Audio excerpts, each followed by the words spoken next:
Hello students, आज का हमारा टॉपिक है भाषा की विशेषता। सबसे पहले हम लोग जानेंगे भाषा का अर्थ। व्युत्पत्ति की दृष्टि से देखें तो भाषा शब्द संस्कृत की भाष धातु से बना है, जिसका अर्थ व्यक्त, वाक्य, व्यक्तामवाची अर्थात प्रकट की गई या उच्चारित की गई वाणी है। भाषण शब्द इसी धातु से बनता है, परंतु भाषण और भाषा के अर्थों में अंतर है। भाषण व्यक्तिगत होता है और इसका संबंध व्यक्ति विशेष से रहता है, जबकि संपूर्ण समाज से रहता है। इंग्लिश में भाषा के लिए लैंग्वेज शब्द का प्रयोग किया जाता है, जिसका संबंध लैटिन भाषा के शब्द लिंगुआ से है एवं फ्रांसीसी शब्द लॉन्ग से है। इस प्रकार लैंग्वेज शब्द भी मानवीय बोली का ही वाचक है। अब आगे हम लोग भाषा की परिभाषा पर एक नजर डालते हैं। सुमित्रा नंदन पंत के अनुसार भाषा संसार का नामदय चित्र है, ध्वनिमय स्वरूप है।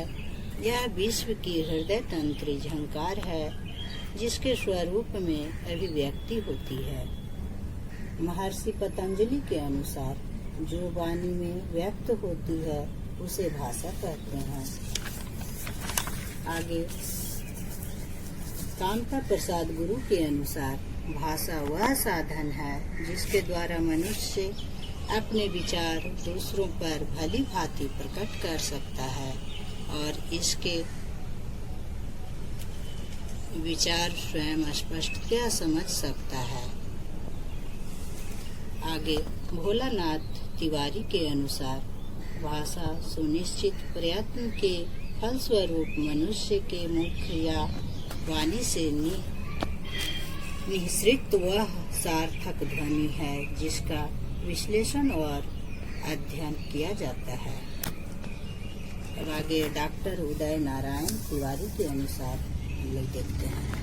भाषा मनुष्य के प्रतीकात्मक कार्यों का प्राथमिक एवं बहुविस्तृत रूप है। अब आगे भाषा की अनगिनत विशेषताएं हैं। संसार की उन्नत भाषाओं में से एक विश्व की लगभग 3000 भाषाओं में से हिंदी भाषा अपने व्याकरण और सरलता के कारण उन्नत भाषाओं में से एक है। आगे हिंदी भाषा सबसे लचीला भाषा है। हिंदी अपनी उदारता के कारण विश्व की अन्य भाषाओं के शब्दों को अपने में समाहित कर लेती है। इसलिए हमें हिंदी शब्दकोश उर्दू, अरबी, फारसी, चीनी, जापानी, पुर्तगाली, अंग्रेजी आदि के अनेक शब्द मिलते हैं। हिंदी तीव्रता से प्रसारित हो रही भाषा है। भारत के अलावा नेपाल, मॉरिशस, सूरीनाम, युगांडा, दक्षिण अफ्रीका, कैरेबियन देशों, ट्रिनिडाड, कनाडा आदि में बोलने वालों की अच्छी खासी संख्या है। और आगे हिंदी भाषा सबसे अधिक सरल भाषा है, क्योंकि यह जैसा लिखा जाता है वैसा पढ़ा जाता है। इसमें मूक यानी साइलेंट ध्वनियां नहीं होती हैं। आगे देखते हैं। हिंदी एकमात्र ऐसी भाषा है जिसके अधिकतर नियम अपवाद विहीन है। हिंदी भाषा का व्याकरण संस्कृत व्याकरण पर आधारित होने के कारण इसमें अपवादों की संख्या लगभग न के बराबर है। आगे हिंदी भाषा विश्व भाषा बनने की पूर्ण अधिकारी है। हिंदी भाषा की सरलता और सुगमता के कारण साथ ही साथ इसमें उच्चारण को लेकर द्रोहता नहीं है। जैसे अंग्रेजी में चेक, केमिस्ट्री, सेल पहले में च, दूसरे में क और तीसरे में स का उच्चारण हो रहा है।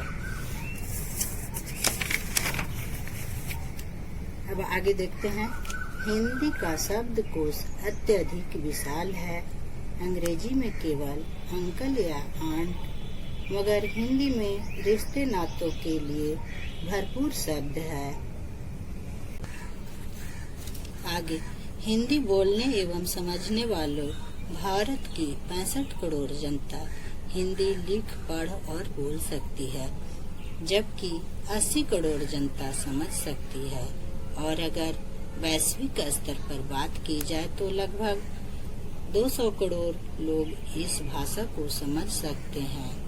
ये आंकड़ा 2019 तक के हैं।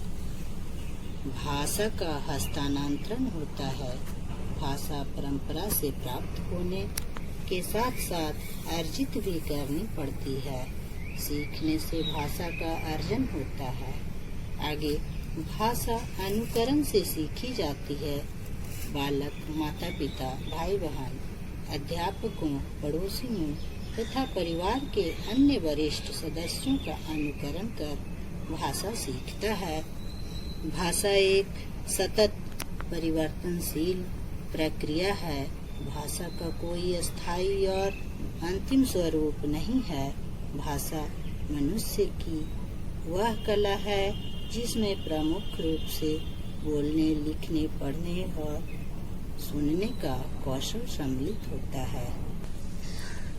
अब आगे देखते हैं। किसी भी भाषा के बोलने पर वहाँ के स्थान, जलवायु और सभ्यता का प्रभाव अवश्य पड़ता है।